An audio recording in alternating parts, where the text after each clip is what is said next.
I was cooking supper on board Marzipan when suddenly the entire stove caught on fire, also lighting up the contents of my fry pan. So, what do you do when there's a fire on board your vessel after this? Well, you seem like a good person to me, and I need you, another good person like me, to do two things to help me grow my channel. First, please give me a thumbs up, and please watch to the end. Neither of these things will cost you anything except a moment of your time, and it means everything to us as we grow this channel. Thanks. I know you can do it. After reading posts on cruisers forum, I'm convinced that anything can cause a fire on board, including damaged lithium batteries and bad wiring. According to Boats US, an onboard fire is one of the most feared events in the annals of the sea. What you do about it in the first few seconds will likely determine the outcome. As with any fire that threatens people or property, the time between ignition and detection is critical. Fiberglass burns ferociously, and wood, particularly dry resin-soaked wood, burns quickly in engine spaces. Spraying fuel, whether diesel or gas, creates an inferno. Fumes quickly fill spaces below deck, making them inaccessible and deadly. The key is knowing as soon as possible that something is burning. If you can take effective action within the first few seconds, you may be able to stop the fire while it's still contained. That's what happened with me. My fire. I already had 3 fire extinguishers on board and one right by the galley. The flames were out in seconds, but I learned a lot in those few seconds. Install smoke alarms in boats with cabins and enclosed engine spaces. It's a very good idea as the first line of defense, especially if anyone's sleeping on board. Other marine-grade smoke and heat alarms have remotes that can alert an operator at the helm, saving critical seconds in the event of a fire. As with all battles, you have to learn about your enemy before you can fight them safely and effectively. The type of material that burns classifies as a fire.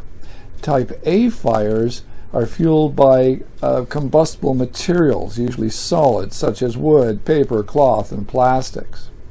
Class B fires involve flammable liquids and gases, gasoline, diesel, varnish, while Class C fires are powered by energized electrical circuits or equipment. So think of Class A fires as solids, Class B fires as liquids, and Class C fires as electrical.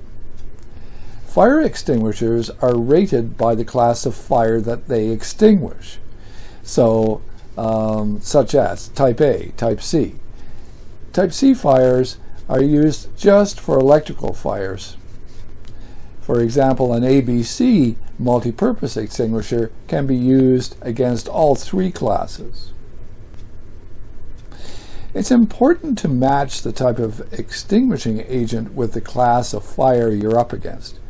Water is effective against a Class A fire, but spray it at a frying pan full of burning oil, like in my case, which is a Class B fire, it can spread flames throughout the galley, while using a Class B against a Class C fire could result in electrical shock or electrocution. Your best all-around choices are multi-purpose extinguishers that are effective against all classes of fires. They take the guesswork out of which fire extinguisher to use and save space on board a boat. Be sure you have the correct number of approved extinguishers on board, and more the better.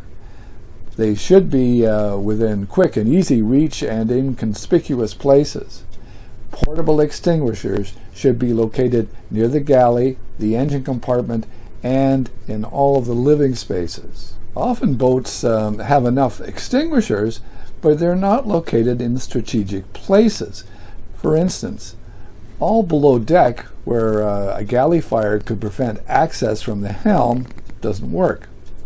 Mount an additional unit in the helm or in the cockpit, where they're available to the vessel's operator, and the second fire is discovered. The extinguisher we buy at Costco or Canadian Tire are pretty much disposable. It's recommended to replace them every 6 years. Check your extinguisher's gauge monthly to verify that your extinguisher is still fully charged. Save the old ones. You can practice a fire drill by putting out small set fires ashore. Everyone on board should know how to safely use a fire extinguisher before the need arises. Commonly, fires can start in engine rooms, galleys, where batteries, perhaps propane or fuel are stored. Many fires start in the engine room, typically from electrical malfunctions, followed by fuel leaks and overheating. The galley is another likely spot due to cooking mishaps and things like that, although to a lesser extent than is popularly thought. Develop a fire action plan and share it with your crew. Provide primary and alternative escape routes for all spaces, but particularly sleeping areas. Here's what to do when a fire happens. Remember, act quickly. This is a fire. It's happening right now.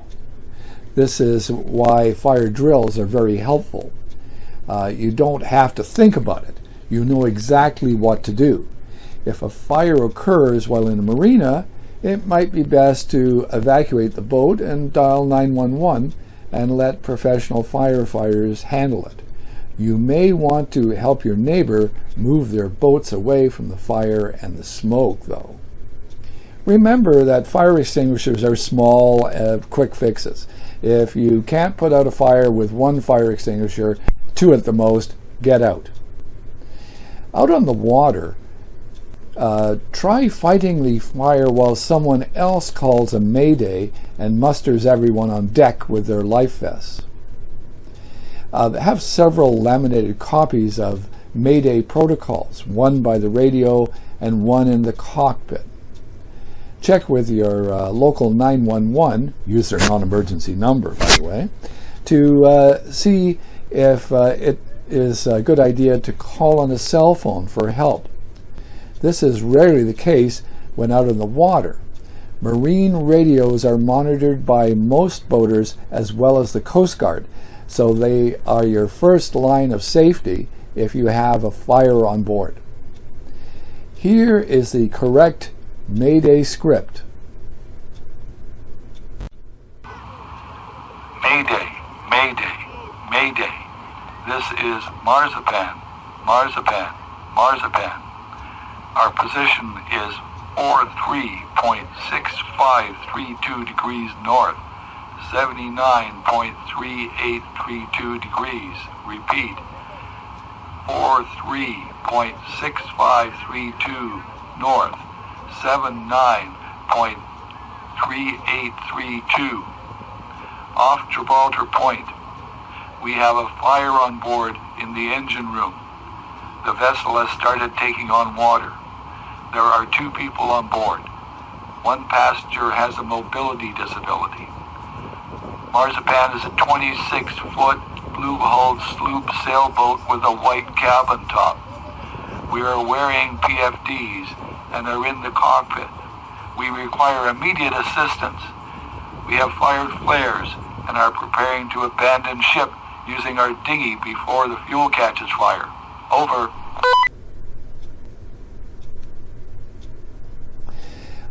If you have a dinghy, tender, or lifeboat, and you cannot extinguish the fire, be prepared to abandon ship. If you do not have any of the above, when advisable, try to board nearby vessels. Remember not to prematurely jump into the water if help has not arrived. You don't want to add hypothermia to your problems. Now, I've got a PDF handout I can send you to prepare yourself for a Mayday call. Just email me at the address below.